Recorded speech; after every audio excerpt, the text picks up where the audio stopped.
ನಮಸ್ಕಾರ ಎಲ್ಲರಿಗೂ. ನಾನು ಈ ಗಿಡ ಫಸ್ಟ್ ಟೈಮ್ ನೋಡಿದ್ದು. ಇದುವರೆಗೂ ನಾನು ಹಣ್ಣು ನೋಡಿದ್ದೆ ಅಷ್ಟೇ. ಹಣ್ಣು ನೋಡಿದ್ದು, ತಿಂದಿದ್ದೆಲ್ಲ ಮಾಡಿದ್ದೆ, ಬಟ್ ಈ ಗಿಡ ಅಂತೂ ನೋಡೇ ಇರಲಿಲ್ಲ.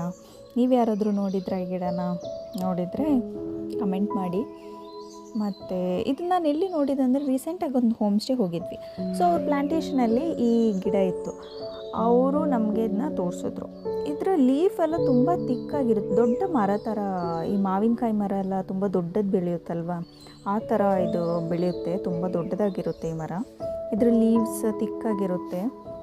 ಮತ್ತು ಫ್ರೂಟ್ ಆಬ್ವಿಯಸ್ಲಿ ನಿಮ್ಗೆ ಗೊತ್ತು, ಇದು ಒಂಥರ ಕ್ರೀಮಿ ಟೆಕ್ಸ್ಚರ್ ಫ್ರೂಟ್. ಆ ಪೀಲ್ ಒಂಥರ ತಿಕ್ಕಾಗಿ ಗ್ರೀನ್ ಕಲರ್ ಪೀಲ್ ಇರುತ್ತೆ ಅಂತ. ನಾವು ಹೋದ ಟೈಮಲ್ಲಿ ಇದಿನ್ನೂ ಸೀಸನ್ ಅಲ್ಲ ಅದು. ಆ್ಯಕ್ಚುಲಿ ಇದು ಸ್ವಲ್ಪ ಸಣ್ಣ ಸಣ್ಣದೇ ಇತ್ತು ಹಣ್ಣುಗಳು. ಅದಿನ್ನೂ ದೊಡ್ಡದಾಗುತ್ತಂತೆ ಹಣ್ಣೆಲ್ಲ. ಬೆನಿಫಿಟ್ಸ್ ಇದೇನೆಂದರೆ, ಗುಡ್ ಫ್ಯಾಟ್ಸ್, ಹಾರ್ಟ್ ಹೆಲ್ತ್ಗೆಲ್ಲ ತುಂಬ ಒಳ್ಳೆಯದಿದು. ಮತ್ತು rich in vitamins E, C and B6 ಎಲ್ಲ ಒಳ್ಳೆಯದಾಗಿರುತ್ತೆ.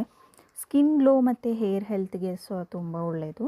ಮೋಸ್ಟ್ಲಿ ನಮ್ಮ ಡಯಟಲ್ಲೆಲ್ಲ ನಾವು ಅಟ್ಲೀಸ್ಟ್ ತಿಂಗ್ಳಿಗೆ ಒಂದು ಸತಿ ಅಥವಾ ಸೀಸನ್ ಆಗಿ ಬರುವಾಗ ಅಟ್ಲೀಸ್ಟ್ ತಿನ್ನಬೇಕಿದ್ನಲ್ವ. ಮತ್ತು have you tried this fruit before? ಹಾಗಿದ್ದರೆ ಕಮೆಂಟ್ ಮಾಡಿ. Follow for more nature videos.